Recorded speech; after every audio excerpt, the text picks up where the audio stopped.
The UN's Human Rights Office says at least 87 ethnic Masalit and others were allegedly killed last month by the Rapid Support Forces and their allied militia, while local people were forced to dispose of the bodies in a mass grave outside West Darfur's capital of Geneina. Volker Turk, the High Commissioner for Human Rights, today condemned with the strongest terms the killing of civilians. This is after the discovery of a mass grave in West Darfur where bodies of at least 87 ethnic Masalit and others were buried, apparently buried there. The Office of Human Rights said they were allegedly killed last month by Rapid Support Forces and their allied militia. Mr. Turk called on the Rapid Support Forces and other parties to the conflict to allow and facilitate the prompt search for bodies, their collection and evacuation. The UN says those buried in the mass grave were killed around the 13th to the 21st of June and included many victims of the violence that ensued following the killing of the governor of West Darfur, Kamis Abakar, on June 14th, after he was taken into custody by the Rapid Support Forces. The High Commissioner further called on the RSF leadership to condemn and stop the killing and to end hate speech against people on the basis of their ethnicity.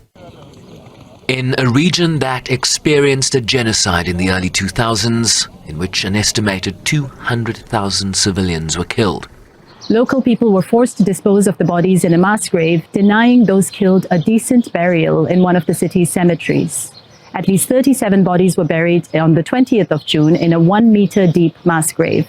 Another 50 bodies were buried on the same site the next day, including bodies of 7 women and 7 children. We're calling on the RSF and other parties to the conflict to allow prompt searches for the dead, their collection and evacuation without distinction based on ethnic background, as they are obliged to do under international law. Witnesses said that local mediation efforts for access to the burial of the dead have generally taken long, leaving many bodies lying on the streets for days on end.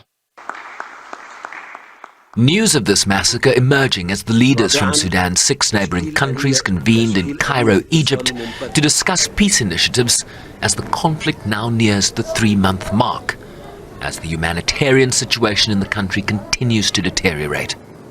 The World Food Programme has delivered food to nearly 500,000 men, women and children. And that's since the hostilities began. Across Sudan, WFP says support is being provided to over 1.4 million people with food and nutrition assistance, despite continued fighting and access challenges in 14 of the country's 18 states. And that includes some of the most hard-to-reach areas in Darfur. And that's since operations resumed on May 3rd. As you recall, they'd been suspended for a little bit of time. Also to note that the deteriorating security situation and access restrictions by the warring parties is making it extremely challenging for WFP to scale up assistance. Last week, the UN's humanitarian chief, Martin Griffiths, described Sudan as a place of no hope at the moment. Sherwin Bryceby's SABC News, New York.